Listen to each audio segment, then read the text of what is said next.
The following is a production of DallasCowboys.com and the Dallas Cowboys Football Club. How about them Cowboys? Go Cowboys! This is Girls Talk, Boys Talk, presented by Jigsaw Dating, preferred dating partner of the Dallas Cowboys, and broadcasting live from Dallas Cowboys World Headquarters at the Star. Now your host, Nicole Hutchison.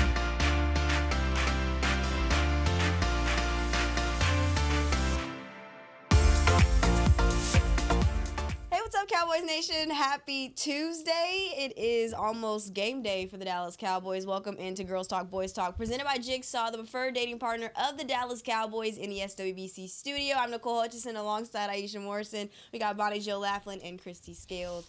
It's a different week this week, ladies. A little short week. The Cowboys head to MetLife Stadium tomorrow. Christy, you'll be on that flight with the team as they get ready to take on the Giants, and hopefully they get a chance to bounce back after that ugly loss on Sunday against the Ravens. We're not going to talk about it, though. We just going to talk about At least we came back. I told Christy. It gave a little heart at the end, came a little too late, but I was happy at least they tried to come back. And I know huddle offense was working, and so I saw some things I liked. Yeah, one more defensive stop, and they might have been able to give Brandon Aubrey a chance to tie it up. Who's our MVP, but all basically. For naught. Basically, 10 for 10. I mean, we take him for granted. He's only had, 17 games last year, and then just 20 NFL regular season games, and he's arguably your best, most consistent and he's player. one of the lowest paid kickers in the NFL. Oh yeah, because he's on a veteran minimum. That's crazy. Well, hopefully Brandon Aubrey is not the MVP against the Giants. Please I touchdowns, please. will throw up like Aisha. So do you know what happened to the Giants in week 2? They lost to Washington. The Giants scored 3 touchdowns. They gave up 0 touchdowns, and yet they lost the game 21-18 because they allowed 7 field goals to Washington. So Washington didn't score a touchdown, kicked 7 field goals, and beat the Giants. So what happened with the Giants was Graham Gano, who's their kicker, opening kickoff, and there's a good return. He gets hurt on the kickoff return. They don't have a kicker for the rest of the game. Talking about Washington? The Giants. The Giants. So Gano is injured. They had not elevated their practice squad kicker, even though Gano had like a muscle tightness during the week, and so they scored those 3 touchdowns, but they didn't do any extra points kicking them. They went for 2 on all of them because they didn't have a kicker. So, hey, if Brandon Aubrey kicks 7 field goals and the Cowboys still win by 5 points, or 3 points, that's okay with me, I don't know if it's okay with me because I would be concerned about both sides of the ball. Like, y'all got to figure this identity out immediately. My bad, go ahead. No, I'm sorry. I was thinking out loud on accident. I was talking in regard to the kicker situation. I was looking at one of the Giants reporters, and he was saying that Craig Joseph, their place kicker, looks like he's going to be doing all the kicking the stuff on Thursday. So they had to sign him going into week 3. So Joseph was their kicker for their week 3 win in Cleveland. So there's some nervousness there with him. I'm not. There are some place holders that can do those things, but we'll see. And with that, I wonder if that makes the Giants be a little bit more aggressive on those late downs, given the fact that they don't have a kicker. So this Cowboys defense is going to have to get these guys off the field. Yeah, absolutely. Sorry, I just wanted to add a comment to that. The other thing is there's a chance for precipitation. It's going to be mainly earlier in the day, but the field is still probably going to be wet. The temperatures won't be chilly or cold or anything like that, but wind is always an issue there in East Rutherford. Yeah. And so it's not as bad as Old Giant Stadium. I know longtime Cowboy fans, NFL fans know the tricks that used to happen in that particular stadium, but so it's not as bad as MetLife, but this is not it's going to be interesting, and that'll be part of my pregame reports from the sideline starting 3 hours before kickoff on Cowboys radio is what conditions, how they may affect the kicking game. And you actually bring that up perfectly because I saw the tight ends working on wet ball drills. So that's going to be something really to watch moving forward. But we've got some updates. Mike McCarthy giving a quick update on Kalen Carson's shoulder. For him, he said that he is much closer than Marquise Bell is, which his is an ankle. He did not participate in practice. So My question is to you, ladies. If Marquise Bell is a no-go, of course, Malik Hooker and Donovan Wilson are your starting safeties. But how y'all feeling about Wanye Thomas? Because he really hasn't played a lot of defensive snaps at all this season. Yeah, well, he'd be your main backup, and don't be surprised if Amani Johnson, who had a rookie from Nevada, who had a very good training camp, a hard-hitting guy, if he might be elevated this week from the practice squad. So he could be your second backup safety, so you'd have Wanye and Johnson possibly as your backups, but also Johnson could be one of those special teams guys. So that is something that we'll know by Wednesday afternoon, just after they'll report it before we take off at 2:00, but it's the day before the game that has to be reported. Okay. Yeah, and Marquise Bell is a guy that, I mean, I think there's some people, I'm not going to lie to you, it is weird to see a guy go from playing almost the majority of the snaps on defense last year to not being on the field at all. And I really thought that maybe Zimmer would try to find a role for him, try to find something, because I'm sure for the player that has to be odd, kind of being taken out of the starting role. But this is what happens when you get new coaches. Sometimes their philosophy changes. So that's a thing. But also, too, you have linebackers now. That's fine. He's moved back to safety. But as far as Wanye Thomas goes, I'm going to be frank with y'all. I know Wanye used to be a returner. I still don't get it. Now, I'm not saying I don't trust Bones and everything, but starting field position with this offense and how they're struggling matters for this team. Maybe do you think that it has anything to do? Oh, I know how they're kicking it to him, clearly. They're kicking it to him. Is Turpin on the other side? Yeah, yes. Turpin's on the other side. So they're avoiding Turpin. Yes. Exactly. So you don't have, because that's the thing. It's like, dang, I'm not saying that he's, bad at it or anything. I'm still just, this is a safety. Well, I think that they've tried with Deuce. You didn't really get much there. Yeah. And then now it's kind of like, okay, why not give Wanye Thomas an opportunity, because he had set so many records at Georgia Tech. Yeah. So it's like, why not try a different philosophy? But I see what you're saying about the field position, because you haven't really gotten much from him. But I don't know. Are we nervous, though? But also, too, with Marquise Bell being dinged up,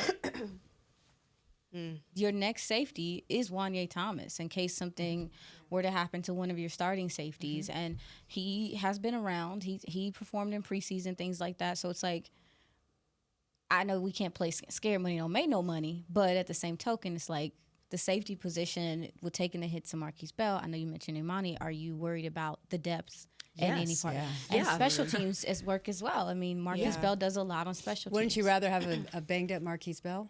Well, but if he can't go, he can't go. That's the problem with playing on a short week. Yep. So if it were a Sunday game, there might be a better chance for Marquise. But Wanye is the only other safety on the roster. There are only 3 healthy safeties if Marquise Bell can't play on your 53-man roster. That's why I say that I expect Johnson to be elevated from the practice squad, because otherwise you're playing option. Guys out of position. So, so we'll see. Yeah. You know. Well, a lot of unknown there. DeMarcus Lawrence limited in practice on Monday, shoulder injury. I mean, I think you said that you mentioned that he was out at practice on the field. Well, we saw. There? Yeah, so the media is only allowed to watch the first 20 minutes of practice once you get into the regular season, and so stretching and then a little bit of special teams and a little bit of position group fundamental work is what happens. That's the schedule for the early part of practice, and so DeMarcus was out there. Now, whether he's able to fully participate once you get to the part where you're doing the pass rush drills and you're doing the team 11-on-11, not sure about that. I wouldn't be surprised to see if he's among one of the players listed as limited in practice today. And the practice report should come out in a few. I know practice was pushed back later today, so they started about 3:30. We should get it about so when we're off the show. Interesting, Mike we'll find out. Mike McCarthy said today, that he allowed the players to sleep in a little bit. I know, I usually heard the that. players are in about 7:30. This year, the first team meeting is a little bit later than it's been on previous years. It's like at 8:00 this year. Well, he let the guys sleep in a little bit today, come in more like 10:30. Say that out loud. So that, of course, they come in earlier than that because they're getting treatments or they're doing their weightlifting or things like that. But what Mike wanted was a chance for the coaching staff to firm up the game plan a little bit more, tighten it up, were his words. So what happened with this accelerated week was he used Monday to Monday was kind of like Wednesday, where you install your first, second, and third down plays. And then today, I know it's Tuesday, but for Cowboys purposes on a short week, it's really Thursday and Friday mixed together. So you're working on more situational things, so whether it's red zone or 2-minute drill or short yardage. And then what's going to happen tomorrow, it's a travel day to go up, flying into Newark to play the Giants on Thursday night. So our Wednesday is basically a Saturday schedule, meaning there's a walkthrough in the morning, and then we head out to the airport and generally leave around 2 o'clock. Correct me if I'm wrong, Christy. Isn't this one of the first times that we've had a Thursday game in recent years on the road? Going straight on the road. Usually, it's the first time ever in Cowboys history. Okay, so it is ever. No, that we've had a Sunday to Thursday road game. Yes. So we've traveled on the road for Thursday games the week after Thanksgiving, right? Or the week after that, where you've gone from a Thursday to a Thursday, or having a weekend off and then play first time going on a Thursday. the road like the this. first time that the Cowboys have been a Sunday game and then going on the road for a Thursday. Do y'all believe that this team can get all these things cleaned up in 3 by days? Thursday? No. Why? I mean, there's just too much. Yeah. There's too much. It's too hard. I mean, it's impossible at this point to try to clean up everything. I mean, they can't even worry about what happened and fix the problems that happened with the Ravens, let alone now this game plan, against the Giants. Yeah, the way that I view it is, we're just three games in. I gotta keep telling myself that we're just 3 I like games this in. positivity. And I'm not. Oh no, I'm a realist. But I'm saying there's 3 games in. There are teams, and I think often too with the Cowboys, like we look at it under a microscope because this team is so big and stuff. When you look across the NFL, there's a lot of teams trying to figure out who they are, what they do well, and all those things. So for me, I'm looking at this game of just start crossing things off the list. Just start making little tick marks of like, okay, even in this game, because if you eliminate the pre-snap penalties in this past game, your offense looks a lot better. Right? Yeah. So it's like, let's just start start trying to find the things you do well. And this is not at all to say that the Giants are not a real competitor. We've seen them play tough this last couple of weeks. We've seen them, they have stars on that side, they have pieces on that side, but it is like, let's start to try to build some good reps, some good sequences, and things like that. So that's my biggest thing. And we saw it in the fourth quarter. Yeah, they're not going to fix everything. Yeah. But I agree with you. I do think that they found some things defensively in the fourth quarter. And then also, too, we talked about it yesterday. It's like you can't go hurry up all the time. But you see that dictating pace is helping your offense. But it did work. That rhythm worked, Yeah, so I like that. How do we implement some of that? And so, again, it's just – with where this team is and what you're struggling with, you need to find some positives and you need to find some rhythm and some momentum to take into the next game and some confidence. Because right now it feels like this team is lacking confidence. Yeah. So that's what I'm going into this Giants game looking for. Not perfection, just some. Get that W and get the confidence. Yeah, absolutely. You definitely want a W, baby. You definitely want a 3. W is going to be a whole different story. Yes. I don't think I learn some things, but also win the game. Because we don't want none of that. Yeah, no, I agree. So you're saying start with what exactly? When you say cross things off the list, that starts with pre-snap penalties. Yeah, right? The offensive line got to play better. Okay. As a whole. Like, a lot of what we're talking about offensively, don't get me wrong, I do think there are some schematic things that they could game plan better for and stuff like that. But I think it starts up front with this offensive line playing more sound and them building some good rapport amongst each other right now. They're missing, like, I went back and watched that Ravens game. It wasn't just the tackles. It was the interior as well. There's a lot of miscommunications, some things that happened with the twist stunts, like guys just not, they're trying to reach block and you're missing your reach. Like, it's just not sustaining blocks. There's no cohesiveness with this offensive line right now, and so we're looking for them to do that so you can open up the run game, so you can open up the pass, because right now you're not even one-dimensional. You're like no-dimensional. So you have to find something. I'm sorry, y'all. No. You're right. I think you're talking reality. Yeah. You're not trying to be Debbie Downer here or negative, but She started off really positive. That's right. no, but it's true. By solving some of the things, the pre-snap penalties, just getting the run game going just a bit and not falling behind the sticks. The drops. Yeah, the drops. You're going to improve your third down conversion rate if you're not constantly 2nd and 9 or 3rd and 11. But here's the thing, the communication that you're talking about on the offensive line and having your tackles hold up, which they did not on both sides of the ball against the Ravens. Y'all, what the Giants did to Cleveland on Sunday, who let the dogs out, man? I mean, it was bad. They blitzed. So 8 sacks. Here's the good news. You're playing the Giants. It's a common opponent. You play them twice every year, so you know their personnel better. But they have a new defensive coordinator named Shane Bowen, who's from was with Tennessee. And he blitzed like over 56. It was something like 56%. So they got rid of a wink and got another wink. Because he's a lot like Wink. So, and when she's saying Wink, because Wink Martindale was the coordinator previously for the Giants, he's gone. So Bowen comes in, younger guy. He's only like, gosh, he's been a defensive play caller since like 2020. He's only like 36 years old. But he really dialed it up because the first 2 weeks he was not sending that many pressures. Now, he was going against the Cleveland offensive line, which had a couple. We saw how bad the Cleveland offensive line was in week 1. So not only were we know how bad they were, but they lost at different points in the game Sunday. 3 different starters went out with injury. Yeah, and Miles Garrett, I believe, is dealing with something too. Yeah, but with their offensive linemen decimated by injury and not being very good anyway, He it took was advantage. woo. And they've got Brian Burns, and we'll talk about him more as we go along, and Dexter Lawrence at the I'm interior. nervous about him against BB. Oh my goodness! So Thibodeau. there's some Thibodeau had a very good game. Burns was awesome. So we'll talk more about that as we go along. But that communication, turn that up, just giving Dak just enough time that he can, and tightening up the routes with the receivers. You know, there was some miscommunication in that as well. Yeah, there's a lot of guys in the same vicinity, in the same area, so that lets me know there's some communication stuff going on.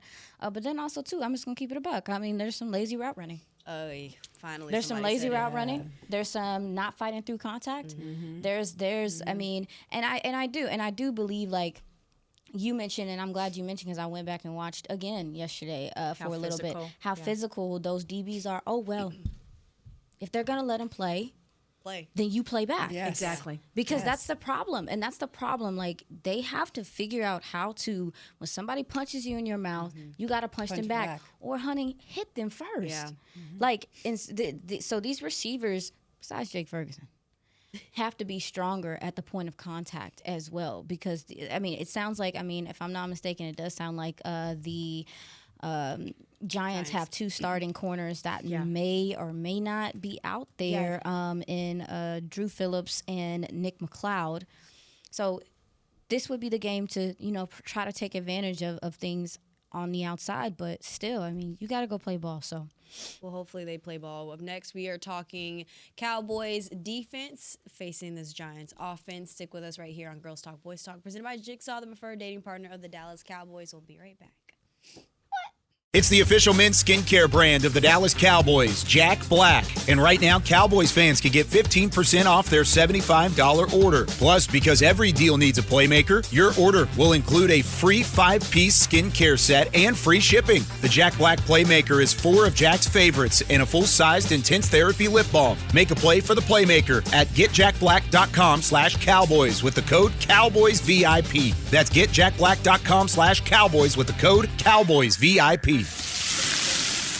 We know that juicy, cheesy, grilled to perfection burger sounds amazing, but it does sound like something is missing. Pepsi, baby! The yin to this burger's yang. Burgers and Pepsi go together like burgers and Pepsi. This perfect blending of flavors makes every bite of lettuce, every sesame seed on the bun, and every sip of that crisp, refreshing, ice-cold cola a journey to Foodtopia. Burgers, better with Pepsi. That's what I like.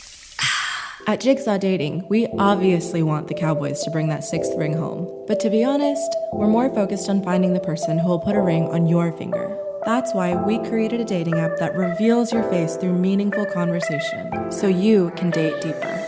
Because it's personality that matters the most, not looks. Join Jigsaw Dating today, dating partner of the Dallas Cowboys.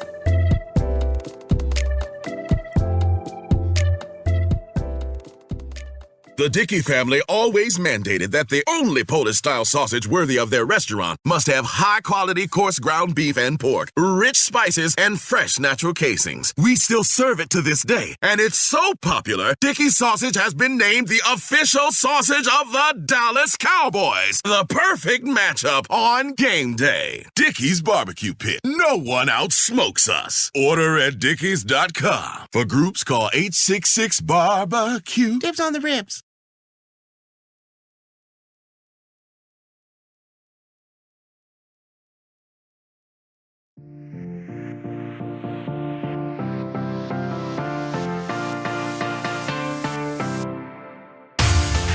Watch party time. The Cowboys take on the Steelers in Pittsburgh on October 6th. So they're hosting a free watch party presented by 7-Eleven.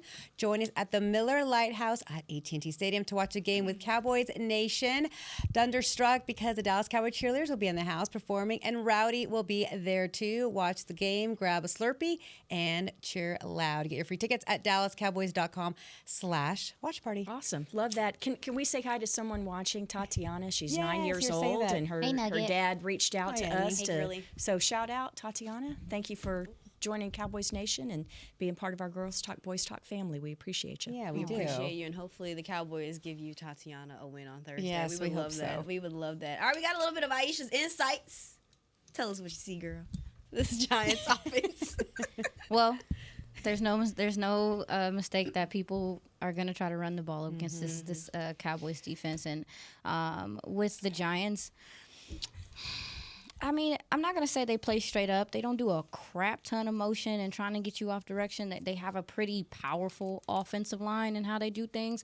They're going to pull and trap. They're going to make your guys have to the guys are going to have to clean up, fill holes how they're supposed to. We talked about this last week. But also, too, it's interesting how they're generating the run game. You look at Devin Singletary, he's shifty. He has some explosiveness to him. He can really bounce it to the outside if he needs to.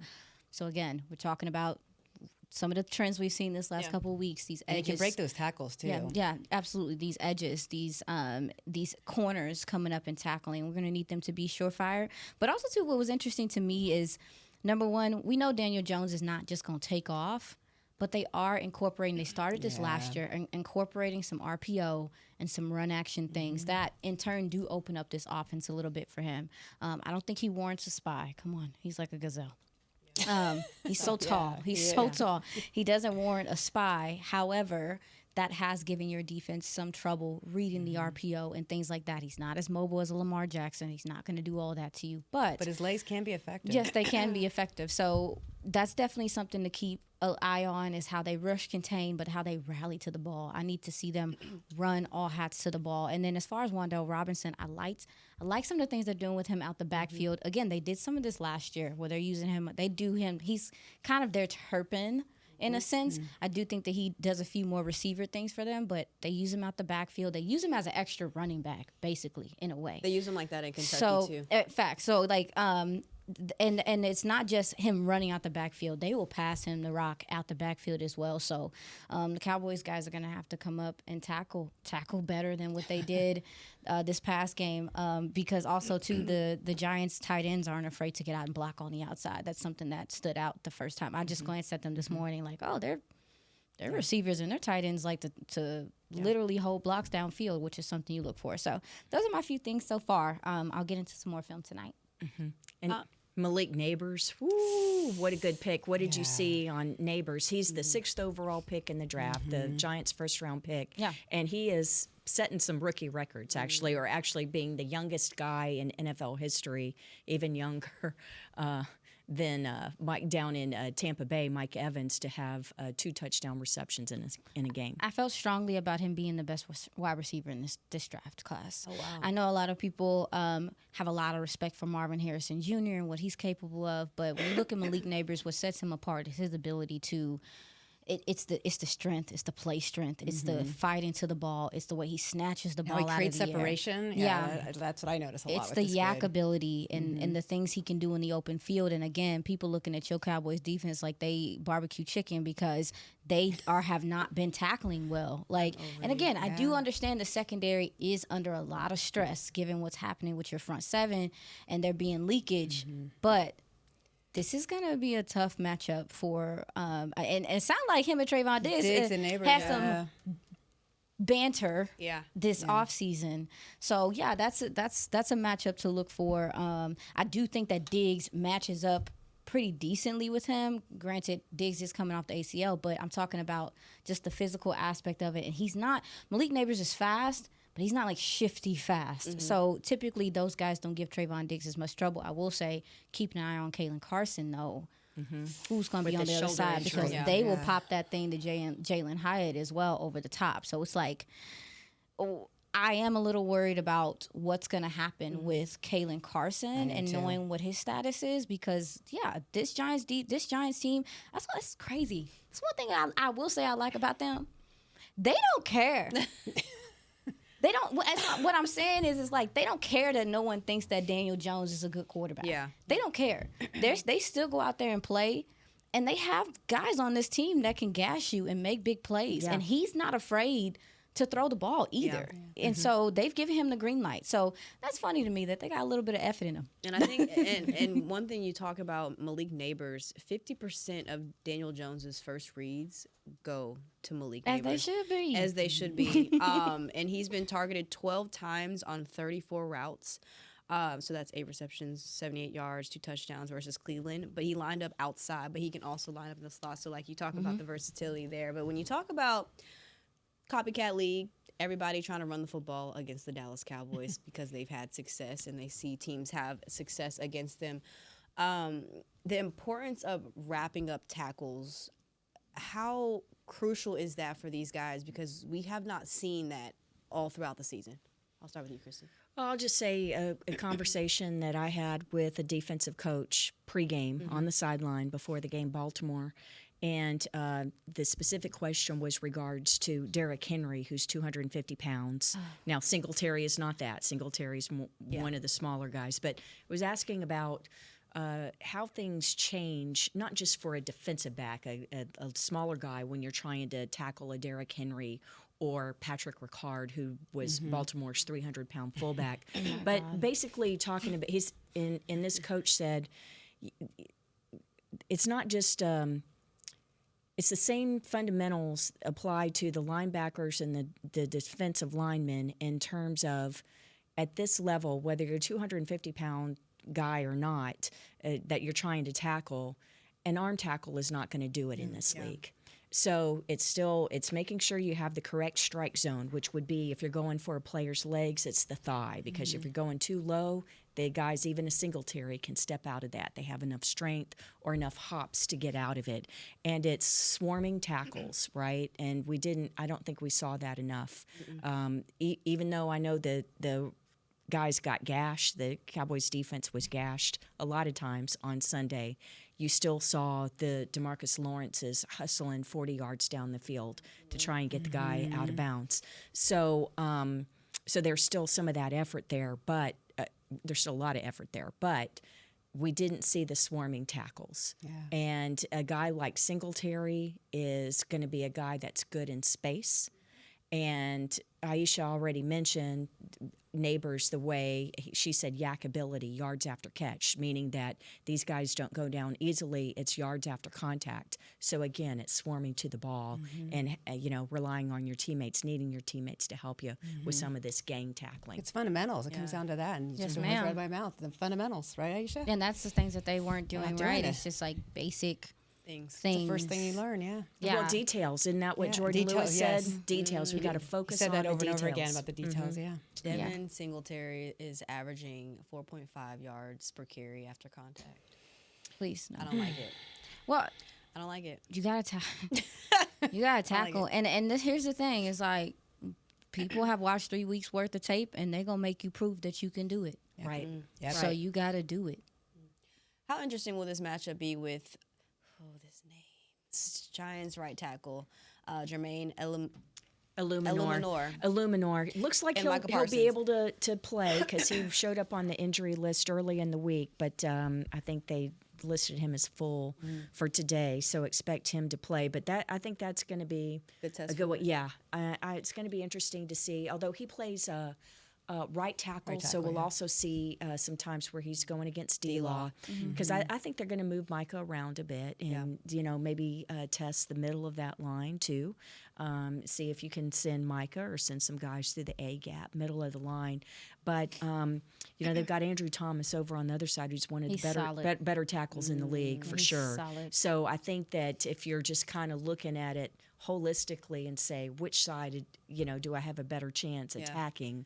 But then again, the Giants are aware of that too, and Aisha mentioned that the tight ends are good blockers. So they can help Illuminor if they need to, especially if he missed some practice time this week. He may be playing, but that doesn't mean you're totally healthy. Will the opportunities be there to put pressure on Daniel Jones, do you think? I mean, typically the Cowboys if you stop the run. Yes, If you stop the run. That's been the problem the past couple weeks.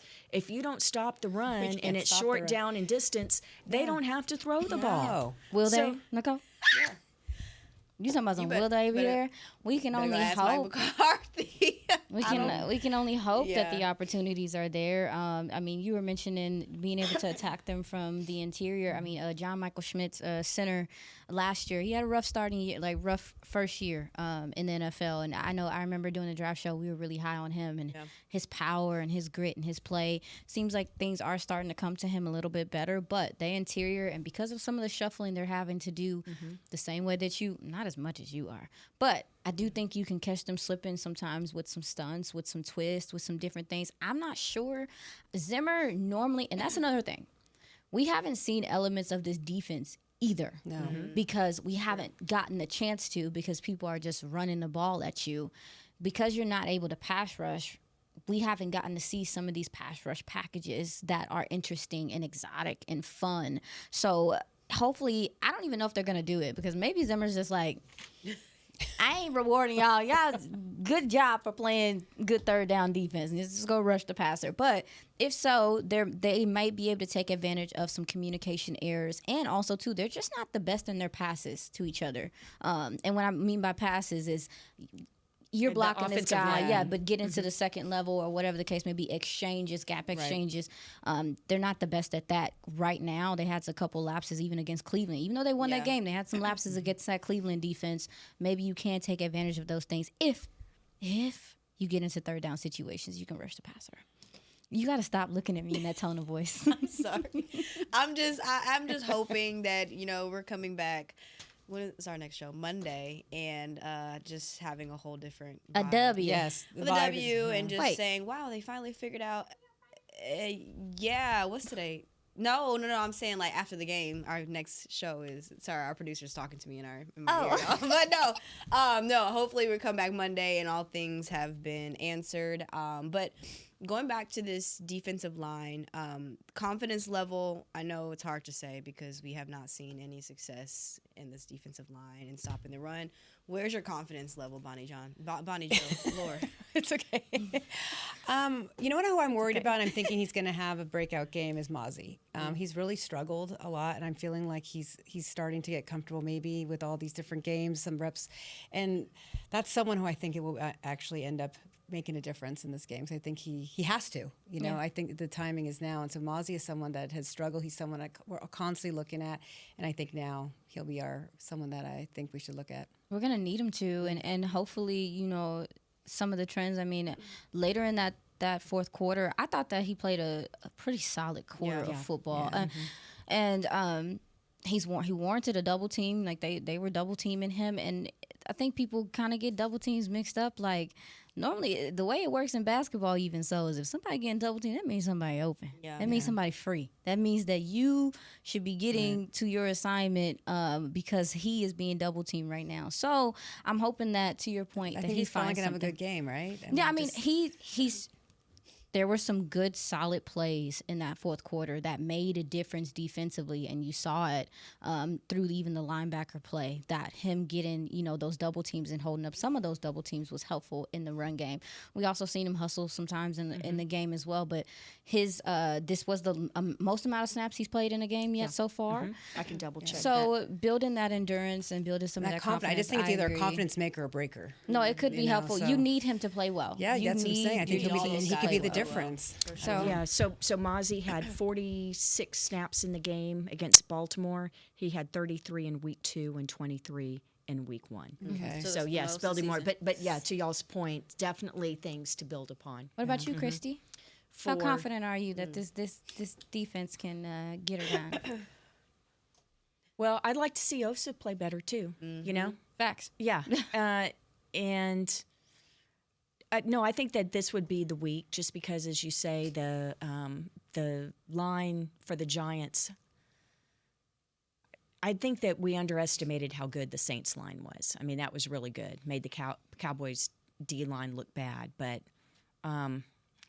y'all have heard me say it before, and maybe it's just in the front of my mind because it's Giants. But Parcells would always say, confidence comes from demonstrated ability. Yeah. So demonstrate that you're going to be better against the run, and then we'll all have more confidence in what you can do. But no, I think that there'll be more opportunity, that they'll do well enough that we will actually get to see more of the pass rush this week, and that, to Aisha's point, that we'll get to see more of what Mike Zimmer has up his sleeve for this defense. I just think it's so crazy how typically the Cowboys would be going into this game licking their chops. Yes. Ooh.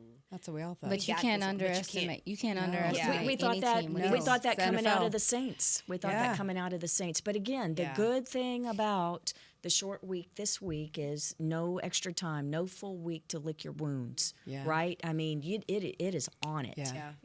And Right to the next one. Exactly. And just the fact, it is a division game, so they're all important. I know all 17 games are important, but you cannot slip in this division. And by the way, did anybody watch the Washington Commanders last night? I don't want to. I'm scared of them. Smokes. Hey. Yeah, okay.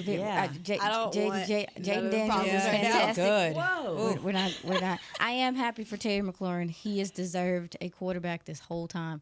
But we not going to be this far off the road. Y'all not about to depress me. All right, ladies, we got to take our second did you break. see? Yeah, And up we next, synced it. we are talking about X factors in this game. Stick with us here on Girls Talk, Boys Talk, presented by Jigsaw, the preferred dating partner of the Dallas Cowboys. We'll be right back.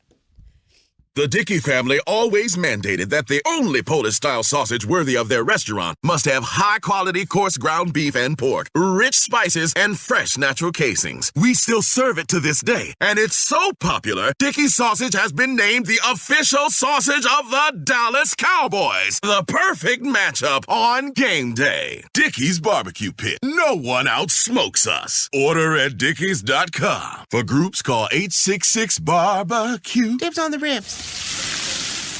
We know that juicy, cheesy, grilled to perfection burger sounds amazing, but it does sound like something is missing. Pepsi, baby! The yin to this burger's yang. Burgers and Pepsi go together like burgers and Pepsi. This perfect blending of flavors makes every bite of lettuce, every sesame seed on the bun, and every sip of that crisp, refreshing, ice-cold cola a journey to Foodtopia.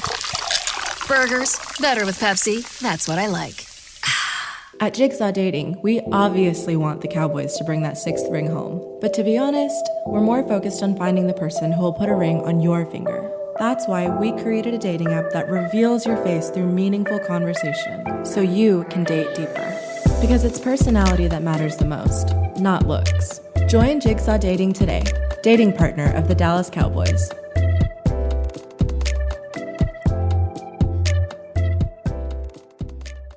It's the official men's skincare brand of the Dallas Cowboys, Jack Black. And right now, Cowboys fans can get 15% off their $75 order. Plus, because every deal needs a playmaker, your order will include a free 5-piece skincare set and free shipping. The Jack Black Playmaker is 4 of Jack's favorites and a full-sized intense therapy lip balm. Make a play for the Playmaker at getjackblack.com/Cowboys with the code CowboysVIP. That's getjackblack.com/Cowboys with the code CowboysVIP.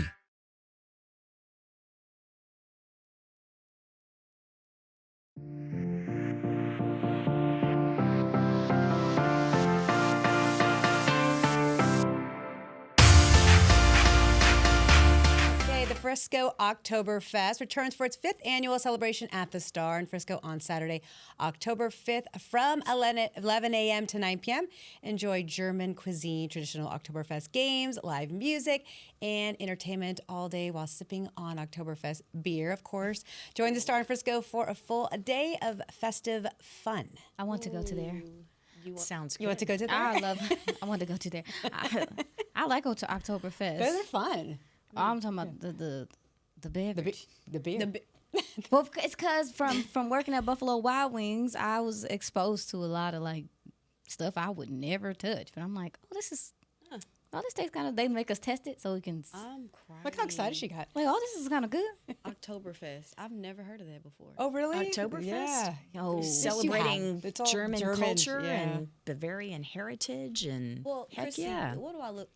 I know. I ain't never celebrated it. I'm just there for the food and the sippy sip sit. Dang, that's I'm not Irish, but I enjoy St. Patrick's Day. Sister. I love Irish cuisine, by the way. never had it. It's so Shepherd's hearty. pie. It's so hearty. really. They do a lot with puff pastries. I won't get into it. I gotta expand my palate. What is it? Corned beef, and that's like the signature. Corned beef and cabbage. Cabbage. Thank you. Can't go wrong. Don't sound bad. Yeah, you probably ain't had it. I don't know about You that. had no one. corned beef and cabbage? No, Oh, baby, I'm going to have to get you right. because I can't cook. So. It's okay. Let's see all Either of y'all can I. at Oktoberfest, Right. and we'll I'm teach learning Nicole. as I go, too. It's All right. I need the X factor on the Cowboys defense. Who will be the X factor on Thursday night? The Dallas offense to keep the Dallas defense off the field. I like that. Come I on, mean, that's Bonnie. I know. No, that's good. That's I'm just good. saying. I like mean, it. That's, I like it. that's football talk. That's fine. What you Yeah. got, Christy? I'm Oh, you gonna wanna go. explain? I'm gonna go Trayvon Diggs just because I'll be interested to see. The Browns ended up taking Denzel Ward, who's a fantastic cornerback, one of the best in the league, and they matched him up with Malik Nabers. So I'll be interested to see what the Cowboys' approach would be. But as Aisha pointed out earlier, Nabers, he can move inside too. But if he's outside, will we see Trayvon Diggs travel and move, side to side and follow Nabers? You go. Oh, you're like On defense? Cowboys defense.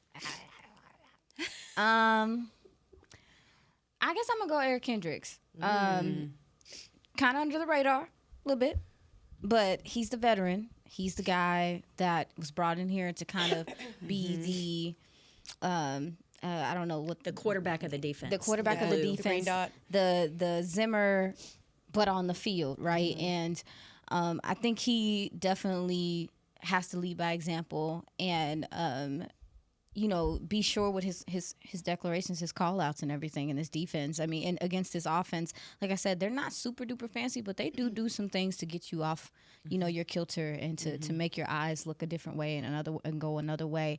So to me, I'm going to say that I need Eric Kendricks to step it up just a little bit more. He's the mic. It's his job. And his communication, spreads throughout the defense. I'm looking for him to have a better game.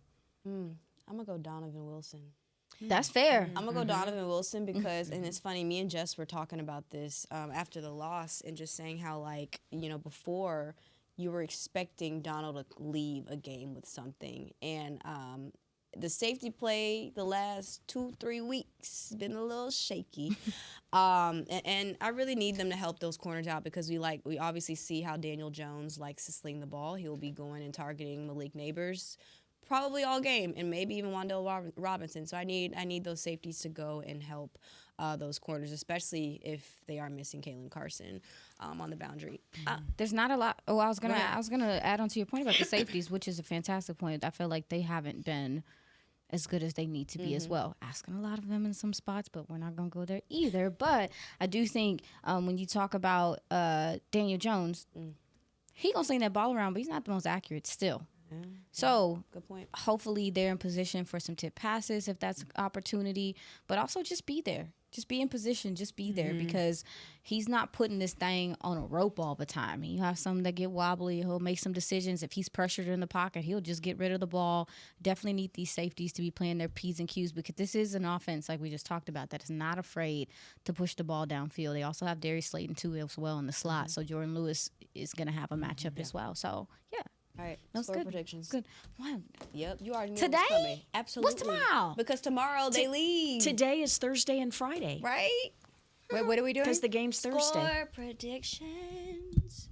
Score predictions. Oh, Okay. Okay. Y'all couldn't catch that? I'm going to do 26-29. It was actually on key. What? Say it again. 26-29. That's a weird number. 26 Cowboys? No, or 29. So 29 Giants. Giants, Yeah, 26 Cowboys. These Writing people these gonna put up that down, many too. points. Hold up. We writing these down so we can come back. Because I was so wrong last I know, my game. back's so messed up. That's what I meant, Christy. 29, thank you. 29, 26. I wasn't Right, that so far Ronnie- off, but I was how much is I the got Ravens Ronnie score? nine. 3. 28. Giants. Yeah, What's I the- said 27-20 Cowboys. Cowboys only put up. Yeah, I'm going to go. You know what? I had 27-23 last week, and it ended up 28-25. Oh, you were So close. I'm going to go 27-20 Ooh, Cowboys. Cowboys? Mm-hmm. All right. Who you got? Hope I didn't steal yours, Aisha. No, there ain't no stealing in here. I'm trying to make. I'm trying to look at. How many points? All right, I'll go. And I want to say I hope I'm wrong. I'm just, I hope that the... You said Giants 29, Cowboys 26. I'm gonna go. I think I hate to do this. I'm gonna go Giants, and I want them to prove me wrong. Same. I want them to prove me wrong. If y'all are listening to this, I hope y'all prove me wrong. Get pissed off. I'm gonna go Giants 21, Cowboys 17. 17. Wow, that's low scoring game. Well, that's what I was looking at. Like, so I guess I'm gonna pick the team this week. I think they figure some things out. I think they understand the moment. I think I'm gonna go 28-20 Cowboys. Giants haven't scored more than 21 points to start this season. So I'm going to bet on the fact that they're going to stay under that. Boy, they looked really good on offense in the first half against Cleveland and then sputtered in the second half. So the first half, I'm like, whoa, this is really something. And then it was kind of a little more down to earth in the second half. But if we get the first half Giants, it's going to be a higher scoring game. I don't want to come from behind. That's the biggest thing in this game, right? I hate coming from behind. You ain't got time for that. We ain't got time for that. We ain't got time for them not be paying attention to details, like Jordan Lewis said. We ain't got time Details. for them to be not paying attention in practice. We don't need none of that. So we need y'all to lock in, get the dub, and prove everybody wrong. And some But that- explosive plays, please, too. we need all that. We need all of that. But for now, that'll do it for Girls Talk Boys Talk presented by Jigsaw. We will see y'all back here tomorrow. Our show is at 2 p.m., so make sure to stick with us. We'll see y'all later, Cowboys Nation. This has been a production of DallasCowboys.com and the Dallas Cowboys Football Club. How about this, Cowboys?